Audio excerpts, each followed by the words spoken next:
Hi, guys, and welcome back to the Rare Wellness Podcast, the podcast designed to help you heal holistically and give you the tools that you need to thrive. Whether it's medicine, wellness, or overall vitality, we're inspiring you to be 1% better every day and empower you with the tools that you need to get closer to your goals and your dreams and thrive. Part of building the life that you want to build and achieving all of your dreams is overcoming your limiting beliefs and creating a mindset that gives you space for enduring the work that's required and a mindset that allows you to thrive in your life.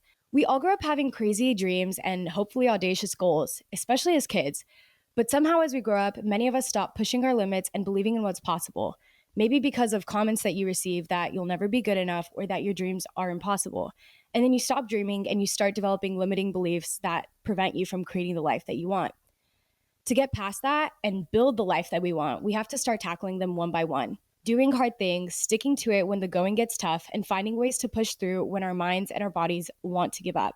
Overcoming all those things is something that a group of people called ultramarathon runners do on a regular basis to accomplish extraordinary feats, like running 100 miles and competing in multi-day races, dealing with so many challenges like fatigue, hunger, extreme discomfort, so that they can achieve their dreams. So today we're going to be having a guest on that does that and more, whose story will inspire us and empower us to break our limits and do more. We're going to be learning how to do that from a person who pushes his limits on a regular basis to achieve the extraordinary. Today, our guest is Joe Corcione, who is an ultra running coach, athlete, and podcast host who went from no running background in college or high school to placing top 10 at one of the most competitive 100-mile races in the United States. He's also completed over 20 ultra marathons, including the Cocodona 250-miler, several 100-milers, 50-milers, and 50Ks. He has helped to coach over 40 athletes to hit their ultra running goals, and his podcast, Everyday Ultra, has ranked among the top 10 running podcasts in over 5 countries. His philosophy is that you can become anything that you want to become as long as you're willing to put in the work and learn. And his driving message is to inspire others that it's possible. Welcome, Joe. Thank you so much for taking time out of your crazy busy schedule to do this with me. I'm so excited to talk to you.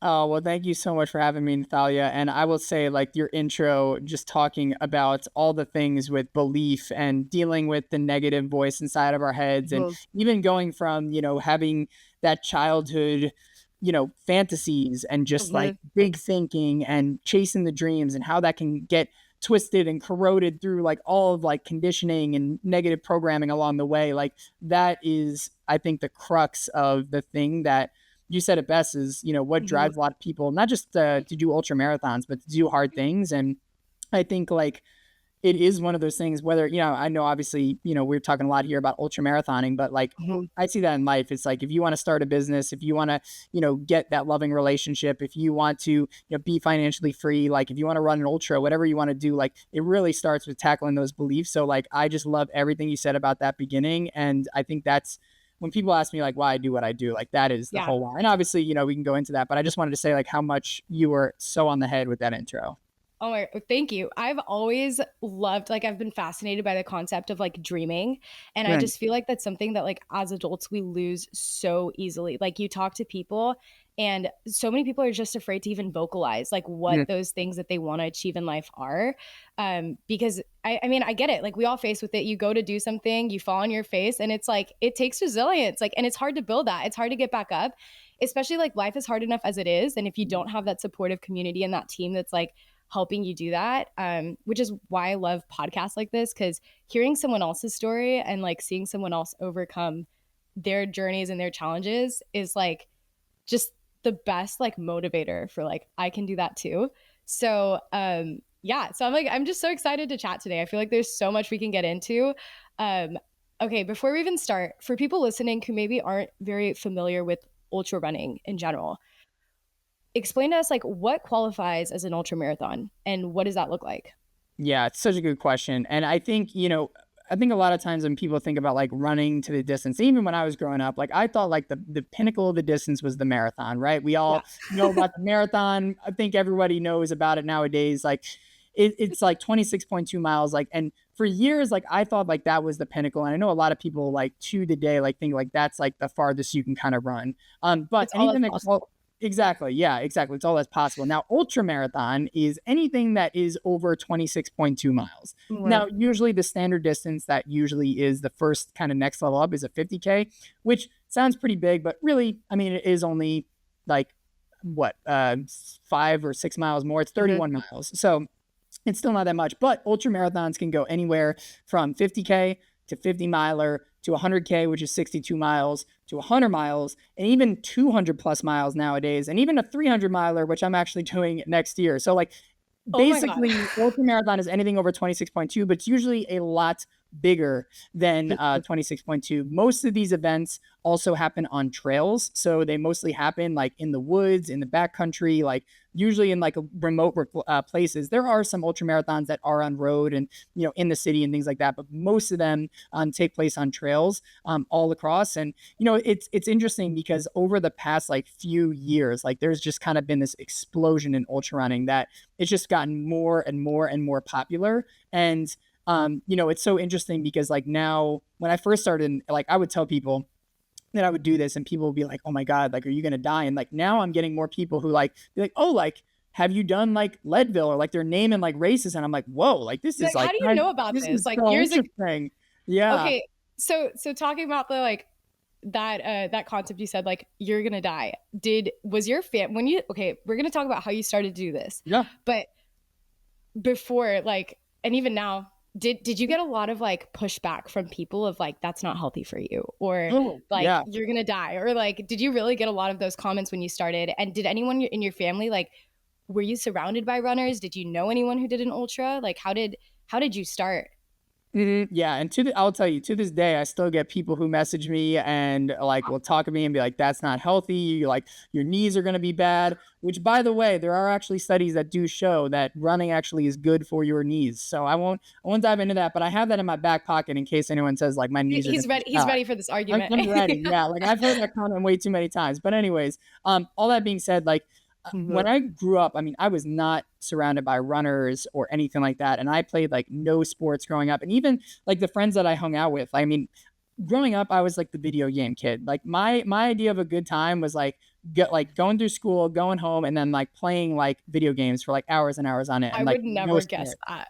Yeah, I right, would not. exactly. Just Yeah. completely different. And I mean, I was very unathletic. Like I was the kid at gym class that was always like picked last for any pickup game. Like people would throw footballs to me because they would laugh at like how weird I would look like trying to catch a football. Like I mean, it was like I was Crazy. just completely unathletic. And my sisters didn't really play sports, and like my sisters did a lot of dancing, but not really like team sports. My dad, he did play a lot of like baseball like growing up, but and he played softball in his later years, but not a runner. And my mom didn't run either, too. So, and none of my friends were runners either, like nobody. So I had like no inclination and background on running, which was nuts. Now, I will tell you, I was always fascinated by the concept of running. Like I knew people who would do marathons and like either just in the town or like I remember at the time like this girl I was dating, like her uncle did like an Ironman, which those aren't familiar is 2.4 mile swim, 112-mile bike ride, and 26.2 mile run all in one day, back to back to back. I remember the first time hearing that, like I couldn't even comprehend it. Like my brain was like, what? Like how do you possibly do that? And he was like 50 something years old too, which like I was like, what the hell? So all that being said, like it was just like such a foreign concept to me. And I didn't like exercise. Like I never like enjoyed it. I never enjoyed sports, not just because I didn't like the feeling, but like honestly, I was just very insecure growing up. And I think like a big thing for me was because I was so bad at sports and unathletic and everything like that, it like led to this belief to me to say like, yeah, you're unathletic. That's just who you are. And that was kind of the mindset I had growing up as a kid, was this fixed mindset. Right. And so I had this belief that like who I was defined, what I was going to be for the rest of my life. And that not only transpired into, not wanting to do sports or anything like that too, but, eventually down the line, it did develop me to go into hard drugs. And I mean, so I have ADHD, was diagnosed like when I was a kid. I was put onto Adderall, and basically I got to the point where I was abusing it, like taking way more than prescribed amount. I mean, just like, and also supplementing with other drugs as well, mostly because I had the belief that this was who I was and I could not be a functional person in society or happy without using drugs because I was just messed up.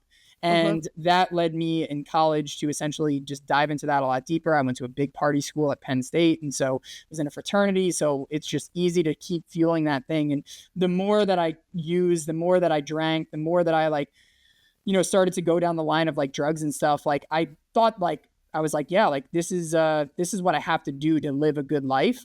But the more empty I kind of felt inside subconsciously. And it really just came to a point, a lot of details aside, but I quit my job working on Wall Street. I moved back in with my parents. Like I was dating a girl that I thought I was going to date for 4 years, and she left me. And I was like on the floor of my, it was low point in my life. And I was like on the floor in my childhood room in my parents' house, just like looking up at the ceiling. And I was just like, I need to change or else like I'm going to die before I'm 30. And at this time, I think it was like 22, 23. So like super, super young. And so I knew that what I needed to do was get sober because I had dealt with addiction. I mean, basically I'd been addicted for Adderall for like 10 years. And so I knew I had to get sober. So I literally just typed online, like Google, I was like, how to get sober. And I love that. A lot of the things that came up were like move your body, exercise, everything like that. And I was like, all right, well, like maybe I'll give it a try. Why not? And I didn't have a gym membership, and I was self-conscious about going to the gym because like I knew I had that self-limiting belief. But I knew I was like, you know what, let me lace up the shoes and run. And I went out and ran, and it was like maybe a quarter mile. I was like wheezing, like my legs were sore, like I was just so nuts. But there was something like that unlocked behind me. It was like, wow, like you did that. And it really didn't come to my conscious forefront after, I read a lot of books and a lot of self-help and like went to workshops and seminars and invested in coaches and things like that. But basically like what that run showed me and what the thing that it was like, you weren't a runner before this, but like you just ran a quarter of a mile. And even though like that doesn't qualify as like a marathon or anything like that, like you went out and did it.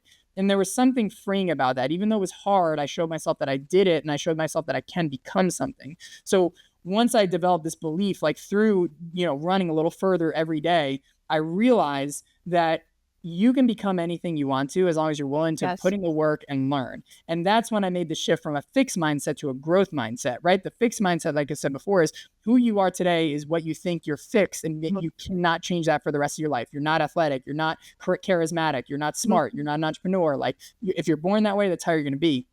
That's BS. The brain is plastic. It's elastic. It can actually go ahead and make neurochemical changes based on when you put it through stress. So therefore, at that time, I was trying to build the belief, not only can I go from unathletic to being a runner, but most importantly, can I go from someone who maybe can't handle life sober to someone who can handle life sober? And running was a vehicle that helped me to understand that I could do that. As I saw the distances stack up, I was able to take less and less drugs a day. So to the point like where I finished my first half marathon, that was around the time where I got sober, and 7 years since, being completely sober since then, and ran multiple ultras and 250 milers and everything. So like I don't run just to run. Like I run because I genuinely believe it builds that belief that you can do anything. And like, you don't have to run ultras to do this. You just got to do hard things. Like you gotta push yourself. You got to challenge yourself. And if you want to become something, like you can put in the work to do it. And like, but you got to be willing to learn. It's a hard process, but anyone can do it. And that's, anyways, that was a long-winded answer, but that's what got me. No, that was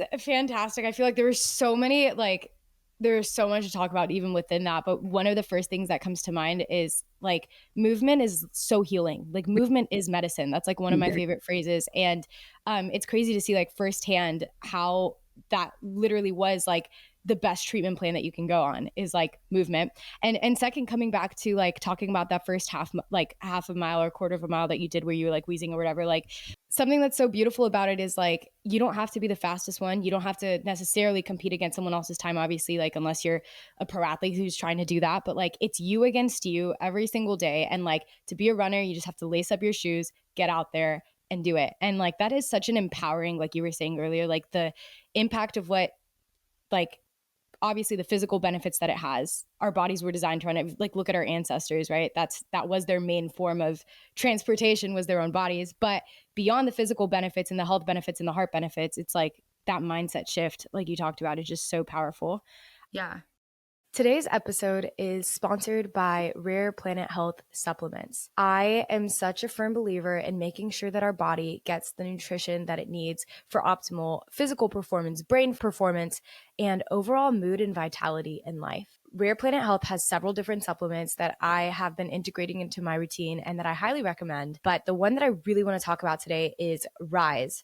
Rise is a dietary supplement that is a multivitamin, a probiotic, and also is formulated to help boost mental clarity. Whether you're an entrepreneur or you just want to be the best that you can at whatever it is that you're doing in life, this supplement is a great addition to your wellness routine. The bottle is super cute, which makes it really easy to integrate into your routine every morning, and it's designed to help strengthen your attention span with vitamins to help up your mental game, which I think in a digital era, we can all use. By combining a multivitamin and a probiotic, you can combat mental and bodily fatigue with a single supplement. It also provides support for intermittent fasting, improving your energy and productivity while decreasing your food cravings, if that's something that you practice, and has a large dose of vitamin A and B12, which will help your organs, nerves, and red blood cells remain healthy, as well as your skin and hair. The capsules are super easy to swallow, and each bottle contains 60 capsules, which should last you 1 to 2 months. They also offer a premium fish oil, which if you've listened to any of our episode with functional nutritionists and functional medicine doctors, as well as women hormone optimization, fish oil and omega-3s are so important for vitality and a healthy diet. They also have Ageless, which is a stem cell joint and tendon support supplement, and a few more on there. You can get your supplements at rareplanethealth.com and use code RareWellnessPodcast10 at checkout for a discount on your supplements. Again, that's rareplanethealth.com. Use code RareWellnessPodcast for 10% off on your supplement purchase. This podcast is also sponsored by Rare Wellness Med Spa and Wellness Studio. Rare Wellness is a space where you can connect to yourself and get all the tools that you need to thrive and heal and be your best self. Whether you're looking for premium yoga, bar, or movement classes, functional medicine, aesthetic services, massage services, IV hydration therapy, and more, Rare Wellness is the place for you. To get 10% off any service at Rare, use code RareWellnessPodcast. You can book at rarewellness.com or the MindBody app. Lastly, this podcast is sponsored by NWC4RM.com, Northwest Center for Regenerative Medicine. If you're looking to reduce pain and avoid surgery, this might be the solution for you. Get back to the activities you love without surgery with regenerative medicine. Regenerative medicine is a non-surgical orthopedic procedure for joint pain, arthritis, and injuries. If you want to learn more about regenerative medicine and if this might be the solution for you so that you can avoid those surgeries and continue to get back to the activities you love operating at full capacity, go to nwc4rm.com. Regardless of where you are in the country, you can book your appointment there and do an online consultation so that you can see if this is the right fit for you. Receive a free info packet by going to nwc4rm.com and just entering your email, and you will receive more information to learn more. All right, let's head back to the episode. So you start running. It has this transformative impact on you. That first ultra, like who was it that told you about like that first ultra marathon? And was it, like what was that journey like of I'm going to do this? Do you remember the moment? Yeah, I actually do remember the moment, which is so funny because like I always think about this like anytime because sometimes along your journey, you almost forget how much progress you made, right? And so the first time I had ever really heard about ultra distances, it was really two kind of different parts. The first part was, so when I first started doing my races and things like that, like it was all in like the obstacle course, Spartan race, like that kind of stuff. Love that. The reason why I want to do that was because I also was lifting weights at the time, and I was like, oh, like, this seems a little bit more fun. Like it seems like a little bit more fun than just running, because I didn't really love running at the time. Like it was more what it got me, but like I was like, oh, like this kind of breaks it up and makes it a little bit more fun. And I remember the first one that I ever signed up for was like a 5K, like Spartan race, 5K. And I remember there and like walking in, and they had this like giant like sign over there, and huge sign. And it was interesting. The visual was like a mountain that was like climbing up a slope. And on the slope, there was like little peaks, and each of the peaks was different distances. So the lowest peak on there was the 5K that I was about to do. And I looked at all this stuff. It went from 5K to 10K to half marathon to ultra. And I was like, what the heck is the ultra? And someone was there who was like doing this stuff for years and stuff like that. I was like, what's the ultra? And they were like, oh yeah, you run like a 50K. was like, what? Like a 50K? Like what? Like, they're like, yeah, it's 31 miles. I was like, what the heck? Like, that's crazy. Like, that was insane to me because like that was the first time I'd ever heard of something past like a marathon. And it Mm-hmm. was so interesting because I did that 5K. I could not even walk the next day. At the time I was bartending, like just to like make ends meet and everything like that. And like my boss had to send me home because like I literally was limping around the next day. He was like, you are look ridiculous. Like you got to go He's like, home. go home, rest. Yeah. And I was like, oh my God, like if that was me in 3 miles, like I can't even imagine 30 miles. But I thought to myself, I was like, you know what? Like I went from 0 to 3. Like maybe I could eventually go there, but let me just focus on the next task at hand and like think Oof. about climbing that mountain. So like even though the ultra was there, like it really wasn't like the big thing at the time. I was like, I just want to get to that 10K. And that's what Mhm. I did. I just built from the 10K to the half marathon.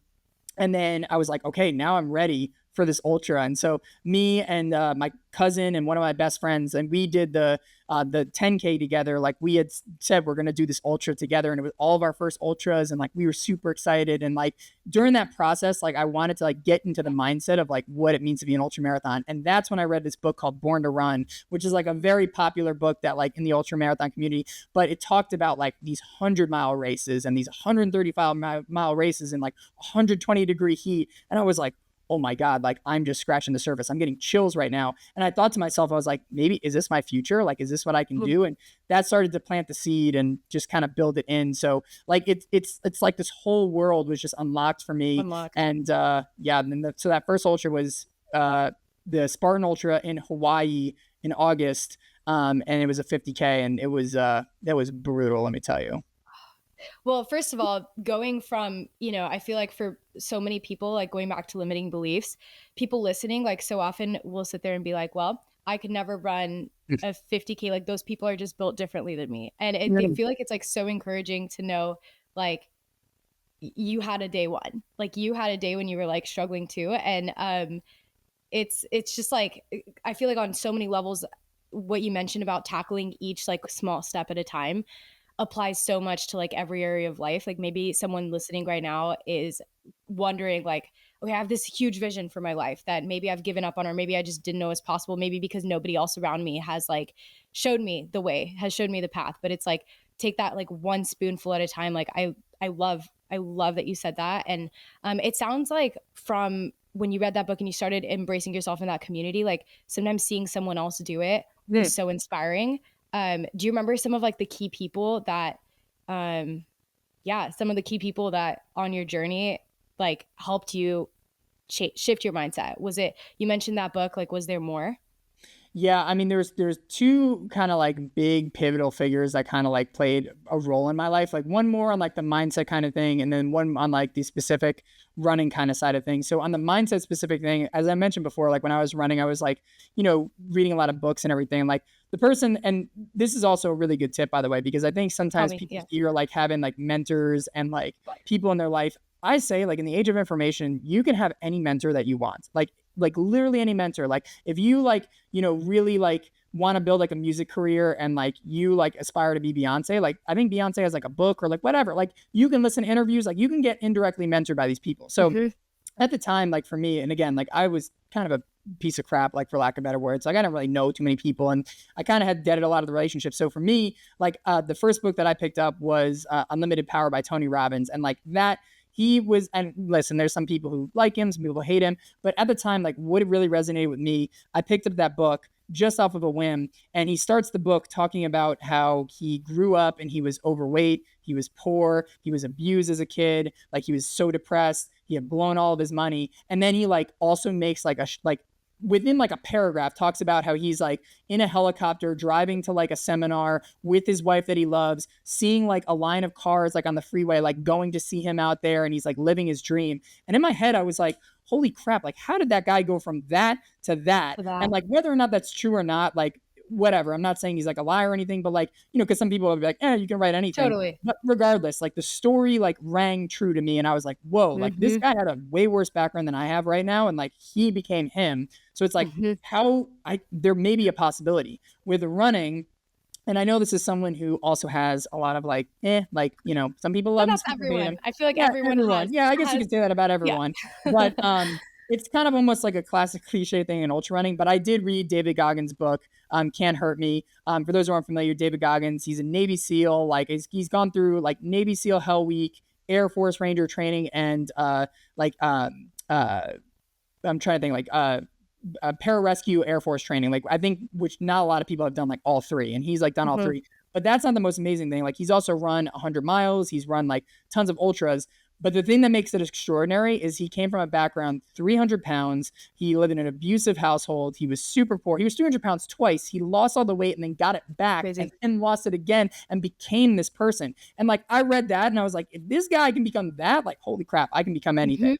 And so like those are the things that ran true for me. And like that's always like my suggestion to anyone who thinks that they can't do it. It doesn't like I get it. Like it's going to be hard to believe it, but like when you can see someone else doing it and try to dispel the notion that like, oh, they have better genetics or like, oh, they have like an endowment that they could like start this business on, like whatever. Like there are people who haven't been born in those situations, like David Goggins, like Tony Robbins. And like you can like understand that it's like, oh, this is so much more than just the resources they have. It's the resourcefulness and how they're willing to change their mindset and beliefs and through that process. And so for me in my running journey, like you mentioned in the beginning, like with the bio, like, you know, finishing top 10 at Javelina 100, which is the race that's like the competitive thing. For me, like, yes, I do like to be competitive, but it's not because I want to be competitive. The reason why I do that is because I had this hypothesis where I was like, okay, if I can go from like 0 to like finishing 100 miles, can I go from like 0 to like winning 100 miles? Like, heck, like maybe like competing at like a grand stage. And the point is not to win. The point is to say, like, hey, if I can go from this kid who is made fun of in gym class, belittled every single day because I couldn't catch a ball, to getting sore as hell after my first 5K, to going top 10, 100 miles, and I'm not genetically gifted at all, like I tell you, anyone in my family will tell you that, then I promise you, you can do anything you want to do. And like that is like when I drive me. So I try to be like, not like David Goggins or not like Tony. I think everyone's different. Like you. But I hope, I want to be like me, but I'm hoping people see this and be like, oh, I can do that. Okay, so I want to talk about all of your accomplishments with ultra running, but I would be really curious, that first race, that first time that you ran, I don't know, was it a 30 miler? Like what was your first ultra marathon? What was that experience like? What challenges did you face? What did that look like? So many challenges, let me tell you. I mean, like it's so funny because at the time, like I had no idea like what I was doing. Like I had gotten some random training plan like off the internet. I didn't know anything about how the body worked. I didn't know anything about physiological adaptation. I didn't know anything about like nutrition, but I tried to learn as much as I could, right? And like I tried to read books and everything like that, but I just said, hey, I'm just gonna just go out and train and do this. And you know, there was never really a doubt in my training that I could do it. But the thing is, when the day came, like I remember, like, so by the way, this course was very hot. I mean, it's in Hawaii, totally exposed, super humid. It's in August in Hawaii too. It has like I think it had 7,000 feet of climbing in 30 miles, and I lived in Wisconsin at the time, which basically is like dead flat. So all that being said, like there was a lot of challenges in there, and basically the way that the course is it does like 2 loops of 15 miles, and you go through like the same course twice. We did the first loop, and I remember just moving so slow up this mountain, and like there was river crossings, and like we were just moving really, really slow. And I'll never forget this moment. And I was like feeling okay, like, you know, I was like moving as much as I can.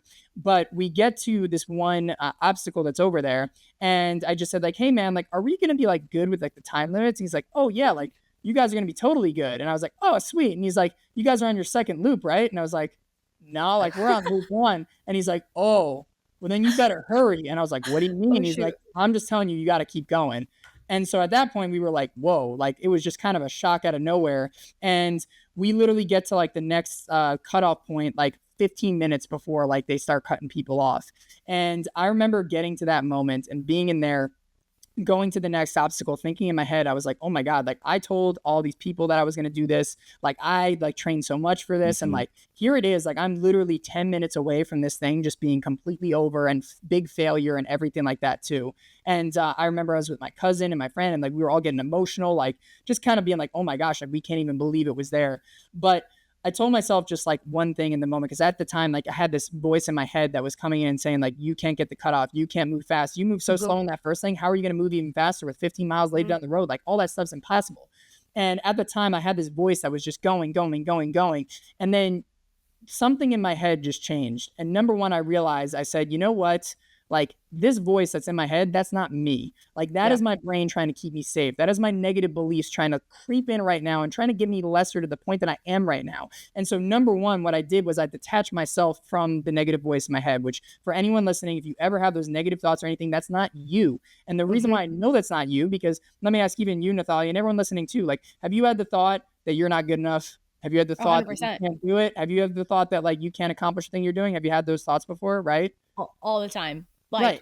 even as I'm doing it, there's that voice. Yeah. Yes, 100%. So if you have those thoughts, and everybody listening who's also said, yes, I've had those thoughts, if we're all having these thoughts, how can they be our individual thoughts? How is that even possible? Right. So Facts. knowing that it's the mind and not your mind that is Yes. trying to keep you safe in that moment. Because think about it, an ultra marathon, you're 15 miles in, your legs are tired, you're sweating like crazy, you're losing a lot of electrolytes. Your body wants you to stop because it thinks you're going to die, but you're not going to die. And so you have to detach yourself. So I detach myself in the moment. And then I move into the next thing, which is like, you need to switch your focus, right? Your focus determines how you perceive a situation, right? Think about when you're on a plane. If you're on a plane and there's turbulence and you're someone who totally believes that turbulence means the plane's going to go down, you're going to freak out. But if you're another person that believes turbulence is just normal and you've done this before and it's no big deal, that person's not going to sweat. Same exact situation, different perspective, different focus, therefore different reaction. So I said, okay, instead of focusing on the rest of this 15 miles,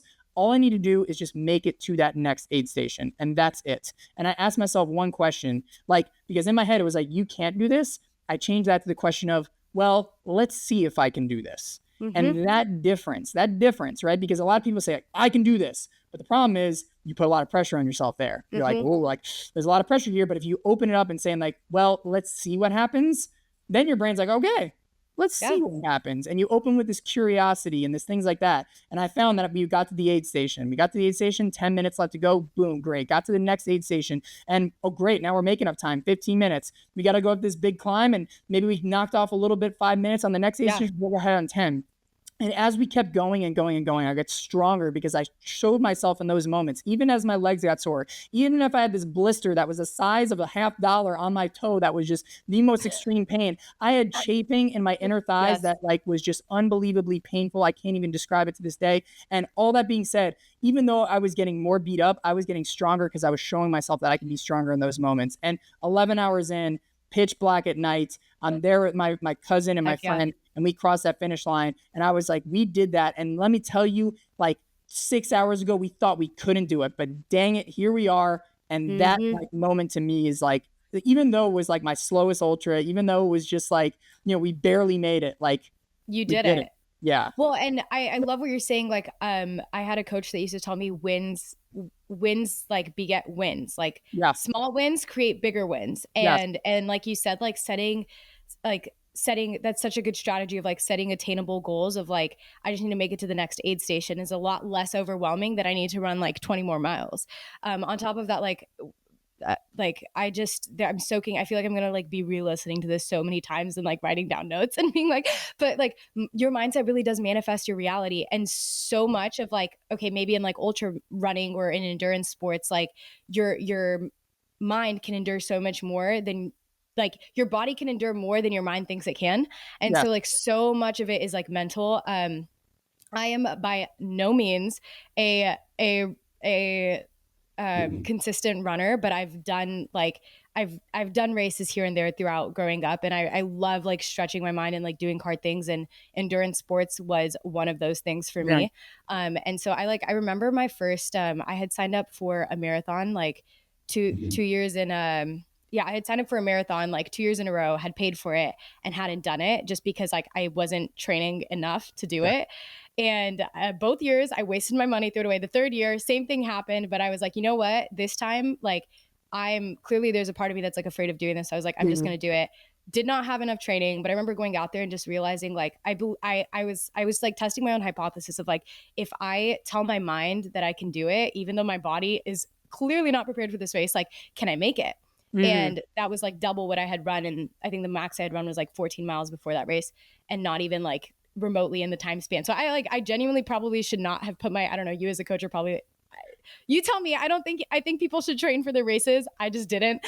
And when I went though, it was crazy because like your body feels like it wants to give up, but my mind was just like one foot in front of the other. And like if I tell myself that like if you tell yourself that this is like this crazy impossible feat, then it feels crazy and impossible. But if you like trick your own brain into thinking that like you can do it, you'd be surprised at what you can actually do. And then like that applies to so much more. Like tackling that in a race will translate to so many other areas of your life. And like I love hearing your story of like that. Like if you think you can't do it, regardless of whether you're in a race or wherever else, like just get to that next aid station, like take that next small step.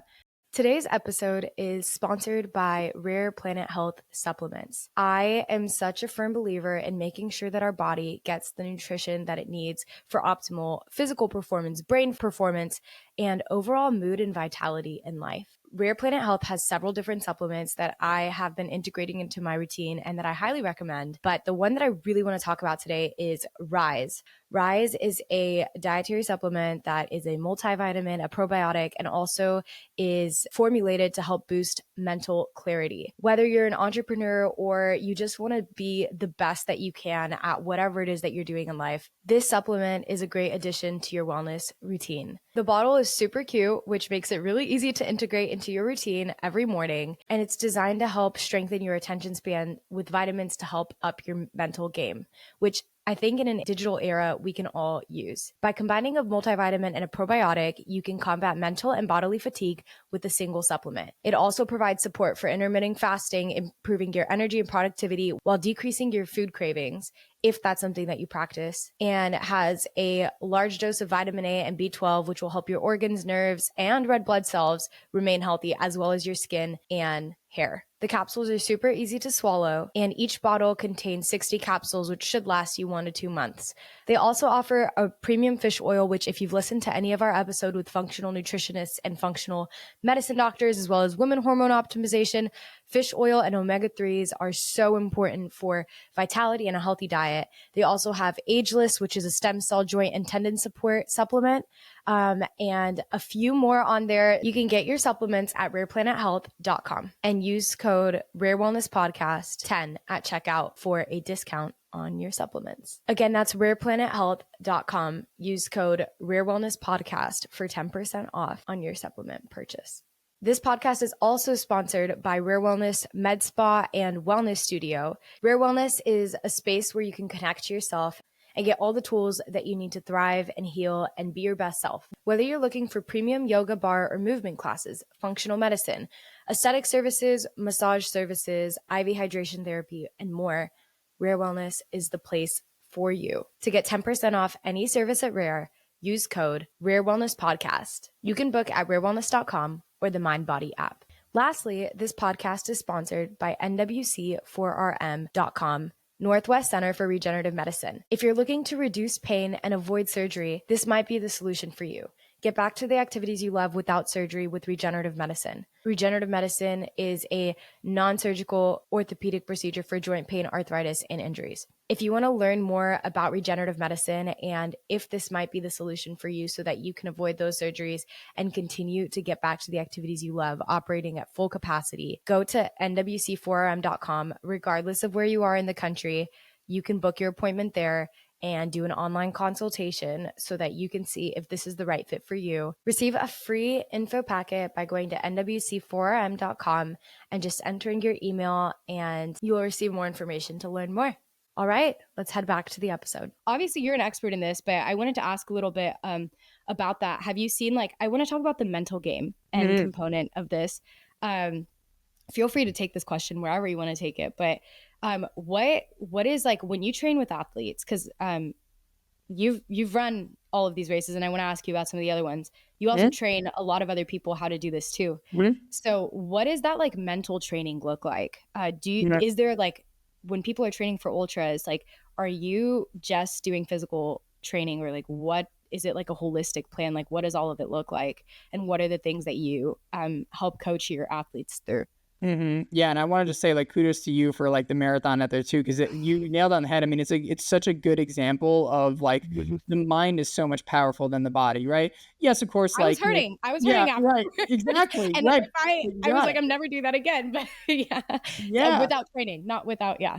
Yeah. And listen, yeah, it's like obviously like the training is helpful and stuff like that. But I do, I don't, although I always don't advise it, I do always appreciate these stories because like it just shows that it's more mental than physical. Like I've seen Yeah. so many times like where, I look at someone like I've had friends who are just way fit. They like are Yeah. just like hitting splits like no tomorrow. Like they're just rocking their training, doing so well. And then they get in the middle of a race and there's people who maybe did less training, not being as fit, just totally smoke them, or they didn't even finish the race Yeah. because they didn't have that mental game and that mental fortitude to make it through. So it's like, to bring it back to your question, yes, like I, as an ultramarathon athlete, you can't just train someone in the physical side. You have to train at the mental side, because I always say, like, especially if you're running something that's longer the distance, right? 50 miles, 100 miles, even 200 miles at that point, like the first half is run with your body. The second half is run with your mind.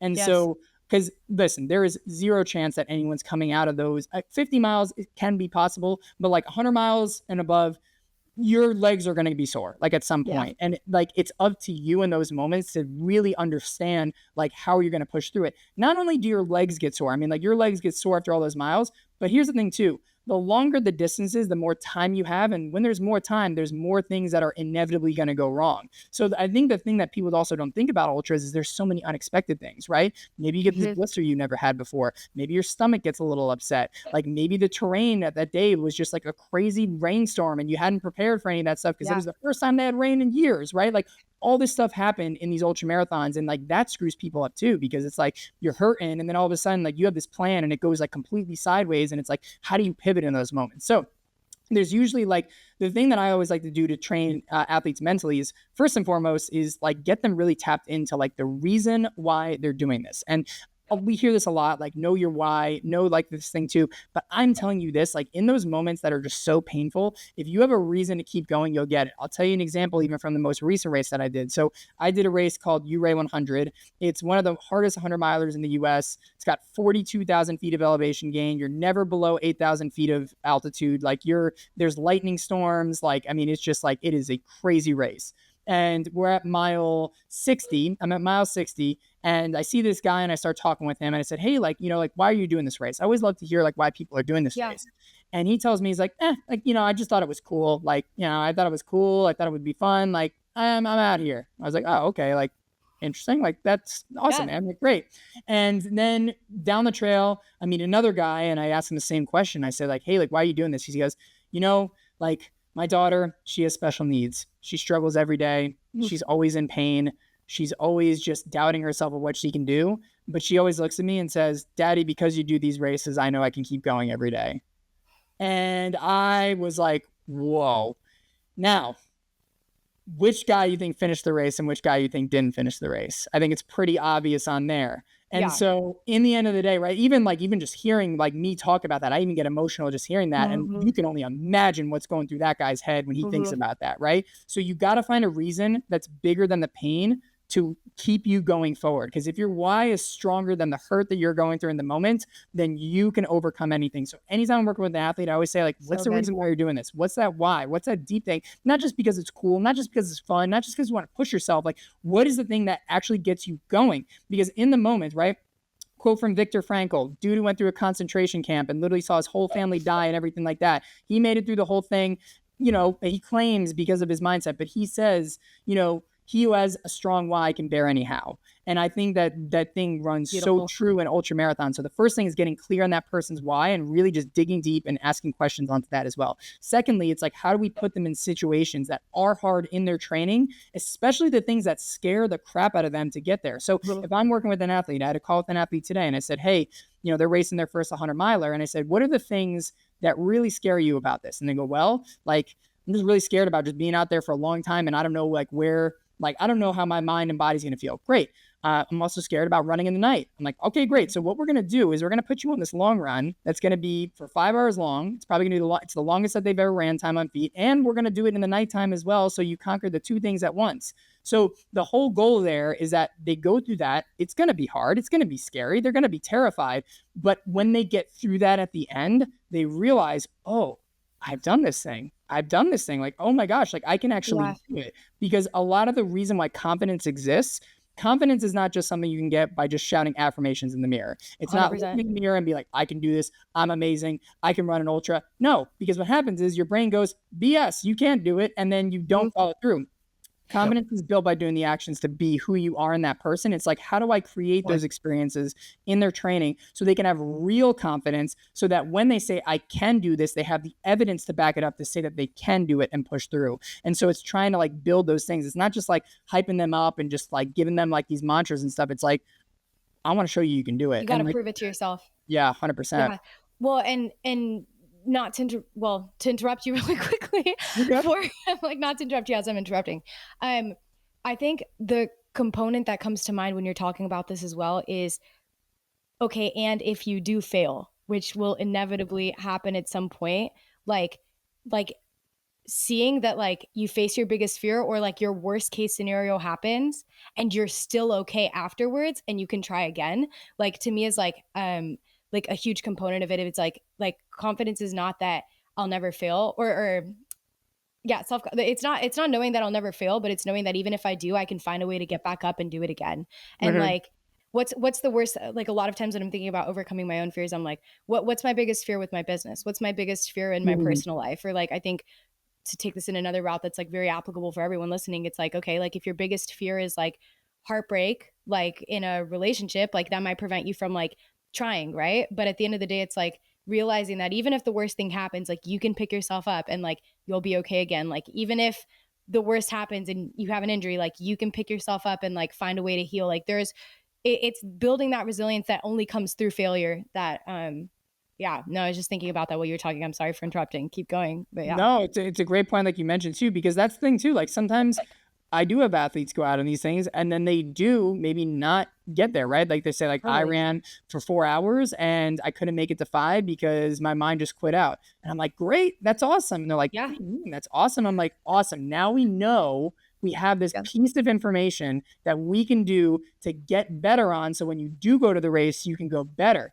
So like I get stoked, not just when my athletes fail, but like I'm stoked when we find things in these, and that's what training is. Like training is not supposed to be performance. It's supposed to be this thing where we like perform and learn and get better and things. So even if they fail in those situations, right? If they fail, then it's like, okay, great. Like what went through your mind that caused you to not keep going forward? Was it a negative thought? Was it a limiting belief? Was it something like, what do we got to do to dissect it? Was it nutrition? Did your stomach go bad? Like, what are the things that are there? And it's like, great. Okay. Now we know what we need to do.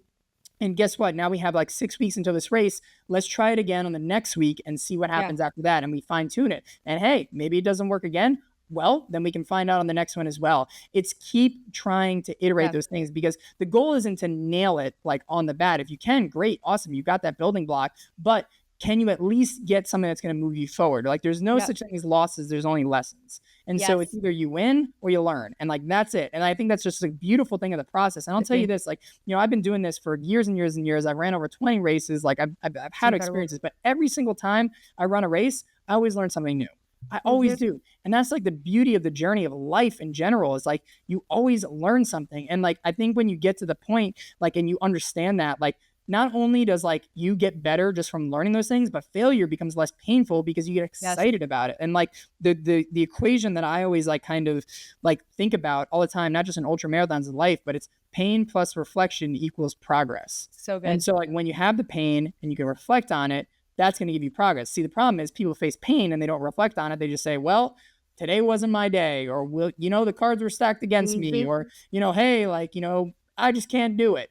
But then you reflect on it and say like, well, maybe if I ate a little bit more often out there, I'd probably feel a little better. Maybe if I actually was a little bit more consistent with my training, then maybe I can get there. Maybe if I actually just really refine my why, I think it could be a little bit more powerful. And then the next time you go out for that race and you get it done, that's progress. And so that's I would say failure is an essential part of the process. Yeah. And it's not an excuse to quit. I think that's the other part is like when we fail, we're like, see, I confirmed my limiting beliefs. I'm done. It's like, no, it showed me where my limiting beliefs are so I can fix things. I love all of what you said. And you seem like an incredible coach. We're definitely going to have to give people, if you guys definitely go to his Instagram, do you have a website, or is the best place for people to contact you Instagram? If someone's listening and they're like, best yeah. place is Instagram. And then I also have an email, everydayultrapodcast@gmail.com. That's usually the best place to reach out for coaching. But yeah, thank you so much for that. And your podcast, definitely go check it out, guys. I mean, I could listen to you talk for hours. I wanted to quickly ask you, kind of going along these lines, do you remember your hardest moment in your race, from any race that you've run? Yeah. Yeah. Yeah, it's a good question. It was actually May of this year, so May of 2024. So I ran the Cocodona 250 miles. So this is 250 miles. It goes all the way from Phoenix, Arizona to Flagstaff, Arizona. So it's like this huge race. It's the longest race I'd ever done. I'd never done anything even remotely over 100 miles at that point, and it was a huge, huge race. Now, at this point, I'm over here like talking about like how you can like be in like think about your mind and think about the thoughts and circumnavigate it and go back to the things and almost like be in control of your mind.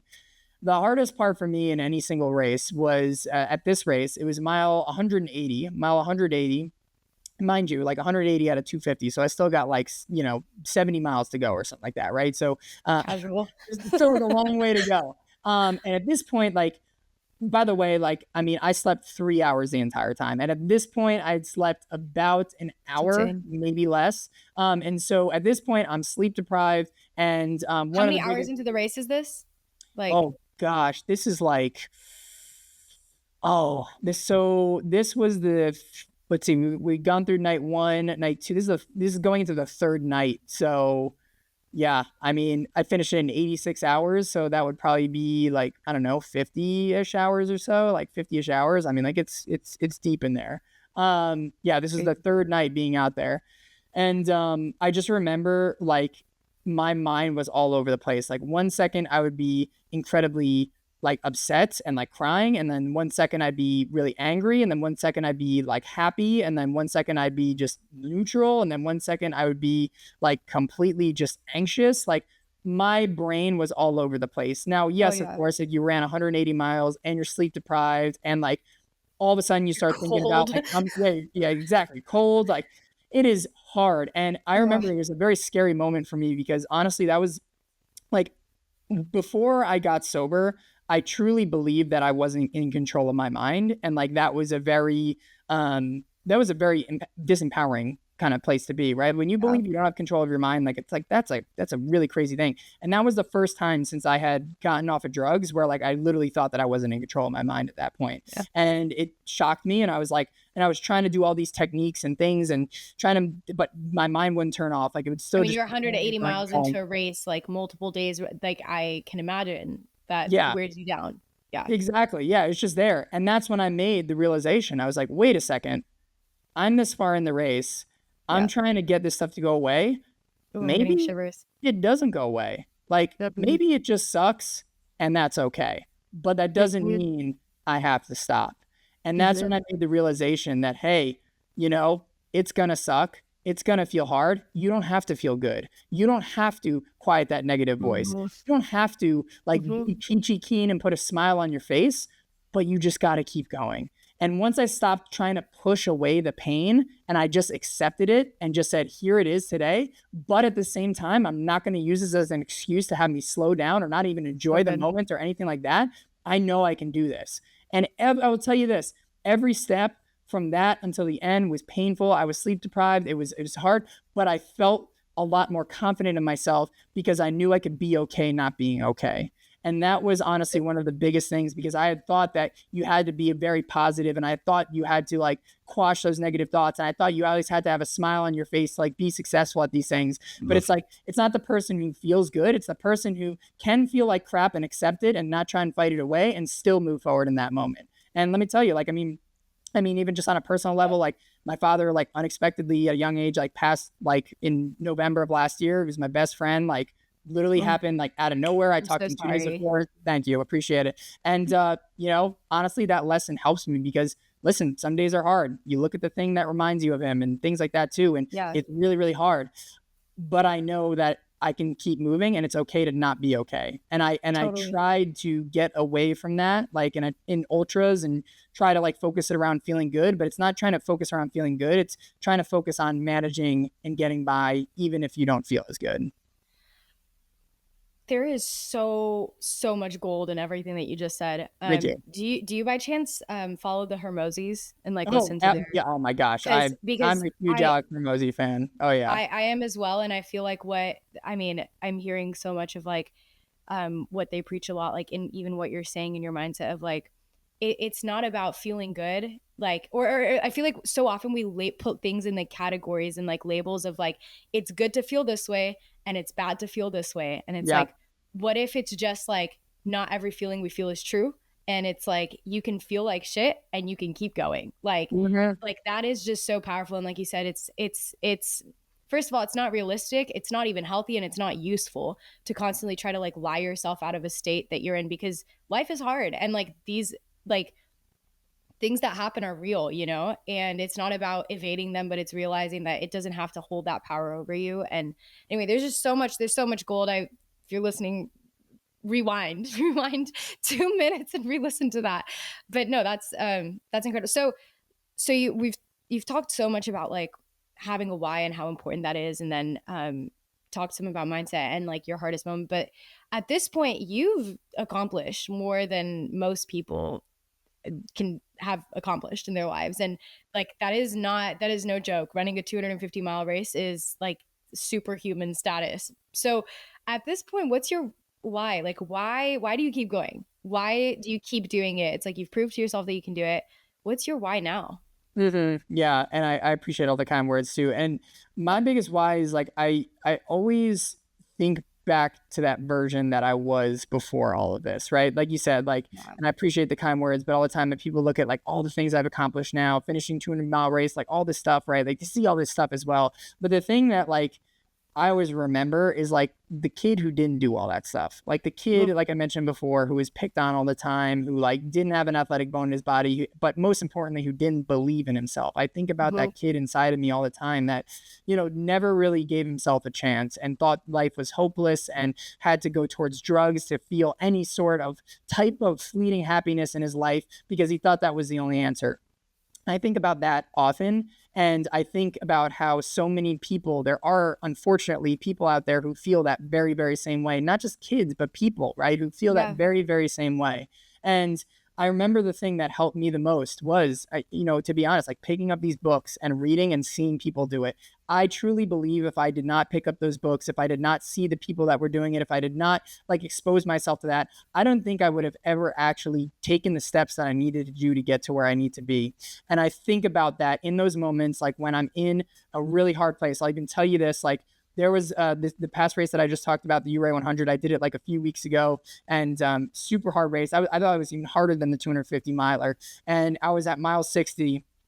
And by the way, I mean, I just not to harp on this thing too, but I think it's relevant to share. No, Like it's at the great. time, like from my father passing away, there's been like a lot of like legal things and family drama and just like Oh yeah. basically like your whole life, my whole life has just changed, and it's Hmm. led to a lot of just stress outside of work and running and things like that, like One, the constantly. grief. Yeah, Grief. there's so Yeah. much. Yeah. Yeah, there's just so much going through my mind. And being in that moment, it was mile 60. I was already been out there for 24 hours. It was pouring rain. It was just so hard. My knee, I had twisted it like earlier in the race, and I thought like my meniscus was torn and it was like hurting with every step. And at that point, I was like, God, like I don't even know if I should be out here too. And then I asked myself this one question. I was like, what's the example that you want to set?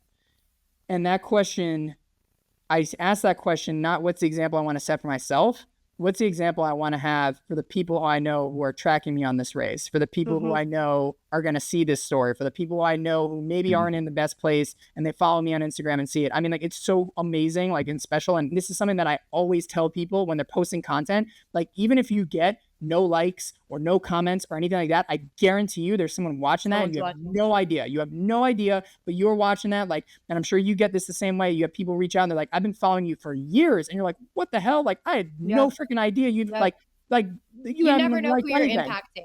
Yeah. Exactly. So in my why is in those moments to be the person that can inspire anyone to get out of that hard place, to Yeah. do the hard things, to be the person that they want to become.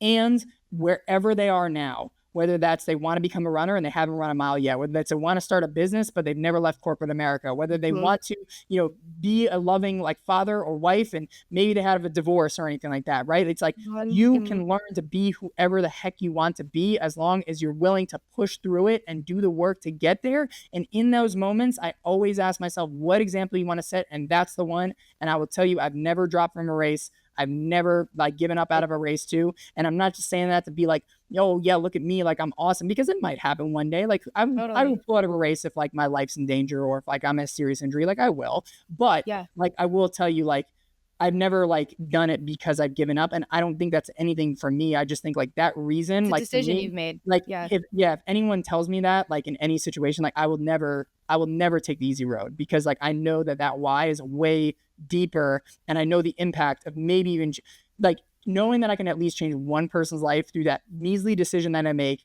in a race that I consciously chose to sign up for and I paid to be there for. If I can get Mhm. through that, then maybe hopefully I can inspire someone to get through a harder situation, and that will keep What an me.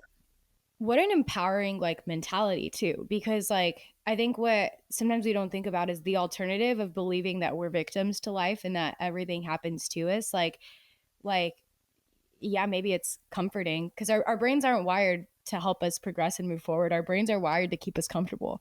Oh So yeah. it's like even if that comfort is misery, like if that's what we're used to, and like that is the big. I'm reading a book right now about self sabotage, and it talks so much about how like our baseline isn't necessarily like what's meant like trying to keep us happy. Our baseline is trying to keep us in what we've always known. So if what Yep. we've always known is sadness, we're going to look out situations to that confirm that. If all we ever known is failure, we're going to look at situations that confirm that. And so a lot of times like progress forward feels so terrible on the inside. Like sometimes like the anxiety that we feel is the price we're paying for like changing our lives until like we readjust that new baseline. But like what an empowering like why and what an empowering mindset that you're giving, because it's like um because Cool. believing like yes, life is hard, yes, many things happen to us that are unfair, like yes, but like it doesn't, how does that help me move forward? And it's like taking ownership of that and realizing that like I have a choice, and I am in control of my own future. Like that is such an empowering mindset, and your story is just incredible. Like I'm just so inspired listening. But Joe, what would you tell people listening who are like, I may not be ready to run an ultra, but they're like, I want to like from if someone listening today forgot like everything that we're talking about, but they wanted to implement one small change into their life. Like what is that first step that you would recommend for people to take to Yeah. get out of their comfort zone and do hard things? Yeah, I love this question, and I think this is something that really helped me in the days is like, you know, I think a lot of people will just like take this answer and say like do the work. But here's the thing, right? Like you got to go back to that like emotional resonance in there. But even just like outside of just having the reason and everything, you got to have like a vision for what you want. Okay. So many like when I was like going through like everything I was going through, I was just like, oh, okay, like I have to make a lot of money. Great. Like I have to go through and have like a job. Awesome. Like I studied finance in college because I thought money was like the key to everything. And like I wanted to be Right. super rich and be on Wall Street. And then I got on Wall Street and I got the money and I was like, what the hell? Mhm. I'm still miserable. Like, what the heck is the Mhm. point? And so, but my point is this is like a lot of people just kind of like aimlessly go through life, or they take whatever society says that you should have or should do or should deem as success. And that's what they think the path is. But the Mhm. reality is like we have the ability to create a vision for our life. And this is even like doesn't have So to do with good. ultra marathons or anything like that. Like this can be like any like I want like a vision for your life. Like where do you want to be in 20 years? Like where do you want to be? And the most empowering thing like I did even before I took that run, even before I, started to like get sober and everything, I literally wrote down like where I wanted to be in 20 years. I want to be sober, I want to have a family, I wanted to like have a successful business, I wanted to be an ultra marathon runner. Like that's what I Yes. want to do. This I wanted to feel fulfilled. I wanted to feel happy with my life. I wanted to live somewhere that I enjoyed being because I hated New York. Nothing against New York, but I just did not like it. It's not for Not me. a city person. Not for me. Hey, listen, Yeah. great place to visit, not for me to live. Like, Uh-huh. I'm not bashing it. Hey, I'm New York pride all the way. I will take that to the grave, but I just don't want to like live there. But I wrote all this stuff down, and I would sit and I would visualize it. I would visualize that thing in my mind and really like make it real. Like, not just sit there and think about it. I mean, like literally put myself in the moment. And when you do that, you not only like get yourself like emotionally invested into it too, but think about it like this, like anytime like you see something, your brain's going to orient to it. It's kind of like what you said before, like how the brain's going to orient to like, you know, if all you see is sadness, it's going to go to sadness. Now, if you have a vision for your life and you think about it every day, I mean, I every morning, like I would wake up and I would just take 5 minutes and just have my vision and just like think about it. And when you do that, it becomes easier to go to the things that you want it. Because here's like another thing too, that I always like say too, is like, you know, like I'll get like, what's a food that you've never had before in your life? I'll ask you a question. Like, what's a food you've never had before? Like squid. I've never had squid. Squid. Okay. You never had squid. Like, have you ever craved squid in your entire life? Have you ever been like, oh, I would love to have squid? No, not a single time. Right. And the reason why is because you've never had it before. We only crave the things that we've had at one point in our life. So how do you crave your vision? It's you visualize it. Because our brain can't distinguish what's real and what's in our mind. That's actually psychological fact. You look it up, there's actually a lot of things on there. So if you can do that, then you build this crave, you build this desire, you build this burning passion to go and get the thing done. And a lot of people say like, yeah, like doing the work, but this makes it easier to do the work. Not saying it's always going to be easy, because it is going to be hard, but like having a vision and direction for your life and orienting yourself to that and feeling it to your emotional core, that will change it. Because in the end of the day, like the decision becomes easy. Are you going to work out or not? Well, does it lead to my vision? Yes. Well, hell yeah, I'm going to go work out, right? I'm not saying you're going to feel like that every day, but even when it's hard, right? It gets hard and you're like, wait, is it going to lead me to my vision? Yeah, that's way more exciting than just me like wanting to like watch Netflix in the moment. So I'm going to go do it. So the number one thing I would say everyone do, define a vision for your life. Where do you want to be in 20 years? What are the sights you're seeing? Where are you living? How are you feeling? Like, who are you with? Like, what's the thing you're doing? Like, how do you feel? Like, and really like ingrain it into your like subconscious system as like the best as you possibly can. I know I'm probably sounding like I'm a little woo-woo here, but like, I think like that's where it starts. Like, if you don't have a vision, you're not going to know where to go. And there's a quote that I heard once. It's like, if you don't know where you're going, you might as well go anywhere, right? I think that's from Alice in Wonderland, I think, I think that's where that's from. But anyways, it's so true. And like, it doesn't matter. The daily actions don't matter if you don't have a vision. So start with the vision and the actions will fall into place. So good. Well, and from what I'm hearing you say, it's like, it works the same and vice versa. Like if your brain can't distinguish your thoughts from real life, like when you're telling your like stop the negative self-talk, like stop telling yourself like, I'm not a runner, I'm not an athlete, like your brain's believing that stuff. Yes. So be careful how you speak to yourself, because it and I'm a firm believer in everything you just said, because I mean, again, like we talked about earlier, just like when you look into psychology and like it matters, you know? So like that 5 minutes in the morning can make a massive difference in like the actions that you're going to take throughout the day. So not woo woo at all. Like it's just how it works. And if you can look at the science if you want to, or just look at the examples of like, I feel like every person who's broken their own barriers and achieved more in life can attest to having first done the work mentally or in the process. Like if you don't, it's who you evolve to be as you do the hard things. So good. Like I enjoyed our conversation so much, Joe. Like, thank you so much for taking an hour out of your day to do this with us. And for our listeners who are listening, can you spell out like all of your platforms one more time, where they can find you, your own podcast, give us all this stuff, because I'm sure there's going to be so many people who are going to want to hear more from you. Oh, well, thank you so much for having me on. Like, this was such an awesome conversation. You're a great host. Like, seriously, like this was such a pleasure. So the honor is all mine. And thank you for asking too about that. So I'm most active on Instagram. So I'm just Joe Corcione on Instagram. Where most of my content comes out is the podcast. So it's Everyday Ultra. Now, I know we talked a lot about mindset and stuff, and we do talk about it on the podcast, but the podcast also talks about running. So if you are interested in, learning about running too and mindset, it's a good place to go.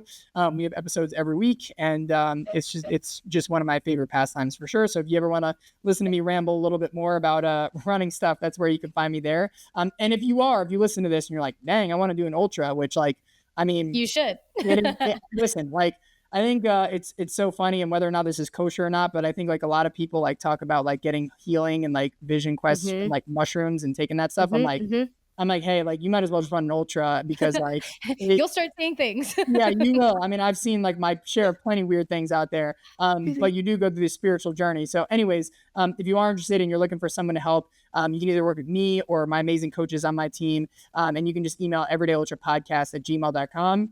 Let me know that you want to work on getting your ultra and what you're looking to do, and we have no requirements. Like we work with everybody. We work with anyone who's just getting started to even elite athletes. Like we will take anybody as long as they're willing to be put in the work, right? And so which I know, like if you listen to the whole hour and 3 minutes of this podcast at this point, like you're putting in the work. So all that being said, you can reach out there and and would love to connect if anyone had any questions.